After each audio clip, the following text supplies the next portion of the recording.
बिस्मिल्लाहिर्रहमानिर्रहीम। Dear students, मैं उम्मीद करता हूँ आप सब खैरियत से होंगे। आज हमारे पास एक्सरसाइज 6.5 है जिसमें हमने unknown sides of the triangle triangle की वो साइड जो कि हमें नहीं मालूम वो फाइंड कर।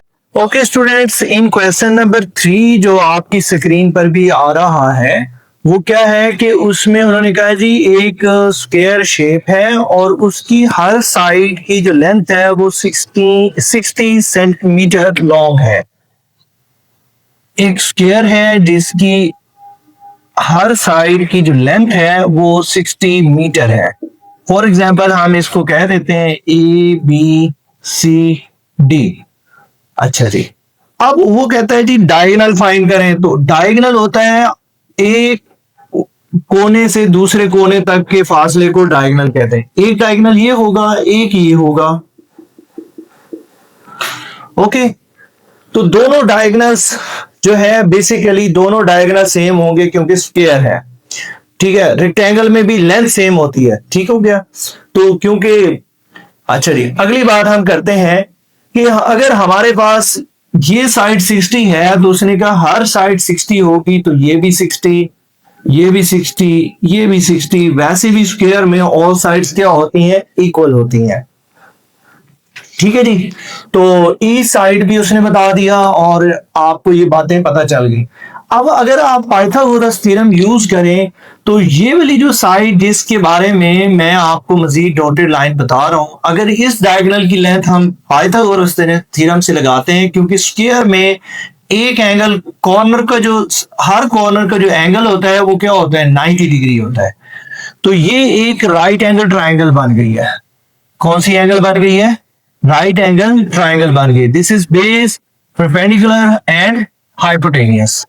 तो अगर हम यहां पे बात करते हैं अकॉर्डिंग टू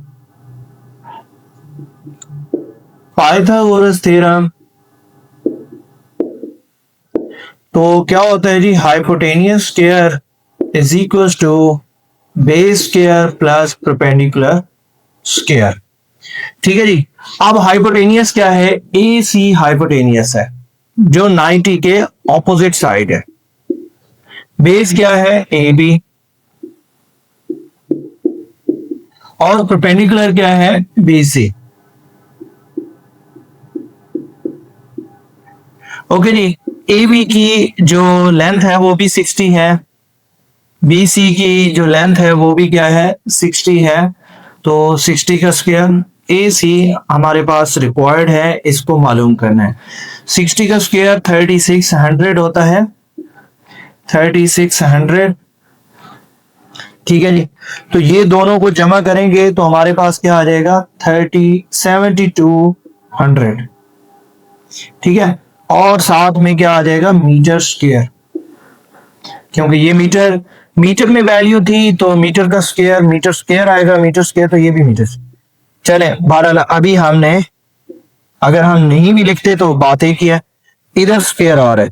अब हम दोनों साइड पे क्या ले लेंगे? स्क्वायर रूट लेंगे, इधर भी और इधर भी। स्क्वायर रूट से कैंसिल। तो अब 7200 का जब आप स्क्वायर रूट लेंगे so you will get 60 square root 2 और मीटर। ठीक है, ए सी मैं पिछले उसमें भी बता चुका हूं बेटा, ऐसा कैलकुलेटर लेना है जिसमें ये वाला बॉक्स बना हुआ हो या एस डी वाला बटन बना हो। एस डी ये वाला बटन बना होगा तो इट्स मीन कि आपका कैलकुलेटर फ्रैक्शन में वैल्यू देगा, स्क्वायर रूट में वैल्यू दे देगा, अदरवाइज वो जो है पॉइंट्स में वैल्यू देगा। आप जैसे 7200 का स्क्वायर रूट लेंगे तो वो पॉइंट्स में वैल्यू दे देगा। अच्छा जी, अब ए सी की लेंथ आ गई है, ये एक डायगोनल है। अब ए सी और बी डी चूंकि स्क्वायर है, दोनों क्या है? इक्वल है, तो इसकी लेंथ भी क्या होगी?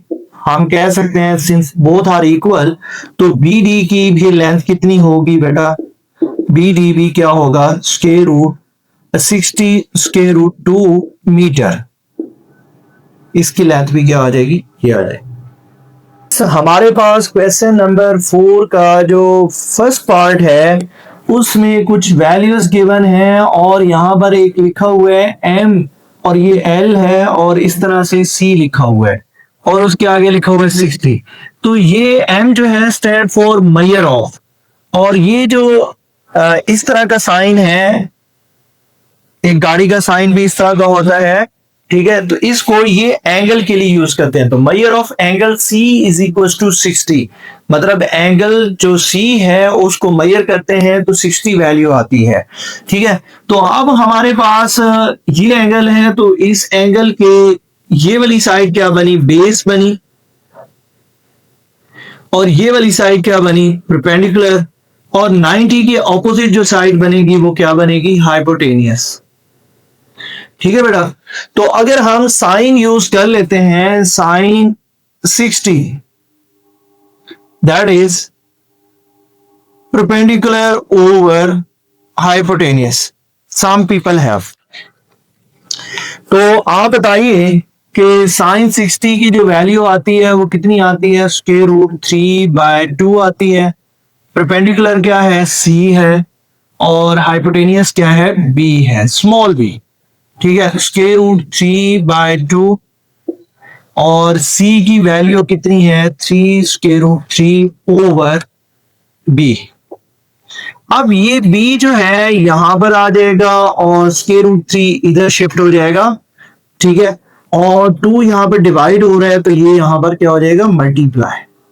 तो 3 स्क्वायर रूट 3 ओवर और मल्टीप्लाई 2, ये 2 इधर शिफ्ट हो गया और ये b और स्क्वायर रूट 3 जो है स्विच हो गए, ये कट हो गया। तो b की जो वैल्यू आ जाएगी 3 2s are 6 सेंटीमीटर। अब b की वैल्यू आ चुकी है। अब हमने बेस फाइंड करना है, तो बेस के लिए आप tan भी यूज कर सकते हैं और cos भी यूज कर सकते हैं। अगर cos यूज करेंगे तो a और b यूज करेंगे क्योंकि b की वैल्यू आ चुकी है, और tan यूज करेंगे तो C ओवर A करेंगे। तो आप चलें tan यूज करें, काफी टाइम से आपने tan यूज नहीं किया। tan 60 is equal to through proper brushing perpendicular over base, ठीक है जी। आप मुझे बताएं tan 60 जो होता है वो टेबल के मुताबिक स्क्वायर रूट 3 होता है, ठीक है। tan 60 की वैल्यू, परपेंडिकुलर क्या है, C है, स्मॉल c, और बेस क्या है, A, ठीक है जी। और स्क्वायर रूट 3 आप A जो है फाइंड कर चले, पहले लिखें C की वैल्यू लिखें 3 स्क्वायर रूट 3 ओवर A। अब इस A और स्क्वायर रूट 3 को क्या कर लें, स्विच कर लें, A को इधर लेकर आ जाएं, ठीक है, और स्क्वायर रूट 3 को यहां शिफ्ट कर दें। सो A इज इक्वल टू, ये इससे कैंसिल हो गया, तो A की value 3 centimetre, that is the required value.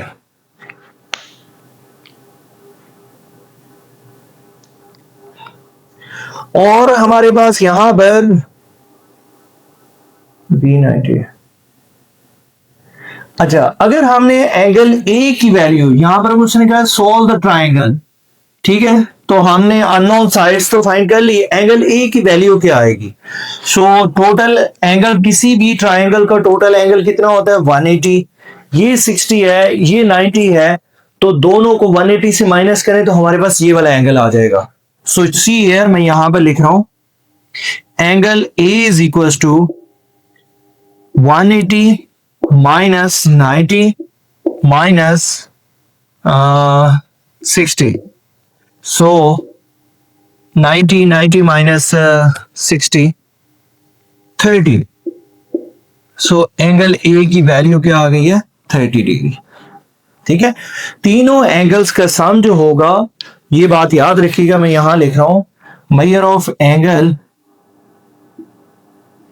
A plus measure of angle B plus measure of angle C is equal to 180। ये ट्राइंगल की होता है, तीनों एंगल्स का सम किसकी इक्वल होता है, 180। अब जो दो एंगल यहां पर गिवन होंगे वो उधर जाकर क्या हो जाएंगे, माइनस हो जाएंगे। तो हमने डायरेक्ट लिखना है, चूंकि इतना लेंथी क्वेश्चन ऑलरेडी हो चुका होता है, हमने 75 मार्क्स भी अटेन करने होते हैं।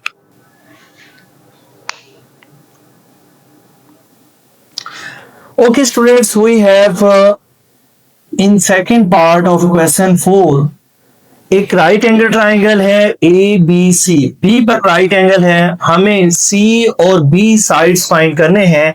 तो हमें ये एंगल गिवन है, तो इट्स मीन कि ये साइड हमारे पास परपेंडिकुलर है और ये वाली साइड हमारे पास क्या है, बेस है, ठीक है, और ये वाली साइड हमारे पास क्या है, हाइपोटेनियस है। मैंने इनको सर्कल कर लिया है क्योंकि ये वर्किंग हमने की है, जो गिवन था वो आपके सामने लिखा हुआ है। सो अगर हम जो है परपेंडिकुलर ओवर बेस करेंगे तो tan अप्लाई करेंगे और हमारे पास सी एंगल फाइंड हो जाएगा tan 45। tan क्या होता है, through proper brushing, perpendicular over base. अब परपेंडिकुलर क्या है, सी है, और बेस क्या है, ए है। tan 45 जो होता है ना वो 1 के इक्वल होता है। अब हमें इनकी वैल्यूज क्या है, सी फाइंड करना है, ए की वैल्यू 8 है। 8 यहाँ डिवाइड हो रहा है तो लेफ्ट साइड पर आकर क्या हो जाएगा, मल्टीप्लाई, 8 1s are 8, तो सी की वैल्यू 8 सेंटीमीटर आ जाएगी। ओके जी, अच्छा अब हमारे पास सी की वैल्यू आ गई, हमने बी फाइंड करना है, तो आप cos से भी यूज कर सकते हैं, साइन से भी कर सकते हैं।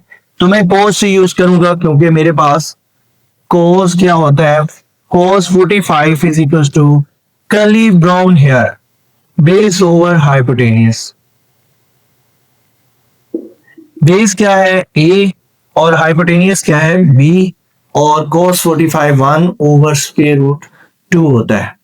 ठीक है, a की वैल्यू हमारे पास 8 है, b हमने फाइंड करना है ओवर स्क्वायर रूट 2।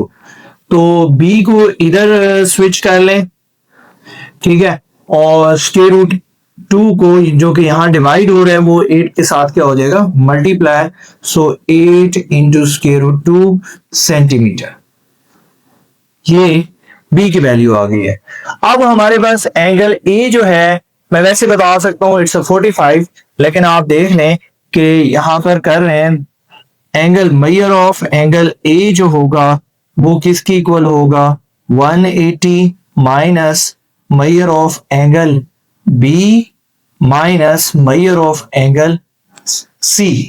मैंने दोबारा प्रॉपर लिख दिया बेटा, ठीक है। 180, b एंगल क्या है, 90 डिग्री है, बॉक्स का मतलब होता है 90, और c एंगल क्या है, 45 है, ठीक है। इनको कैलकुलेटर पे आप यूज करें, 180 माइनस 90 तो 90, 90 माइनस 45 45। ये एंगल ए हमारे पास आ गया है। तो मैं उम्मीद करता हूं क्वेश्चन नंबर 4 के जो रिमेनिंग पार्ट्स हैं वो आप खुद कर सकते हैं।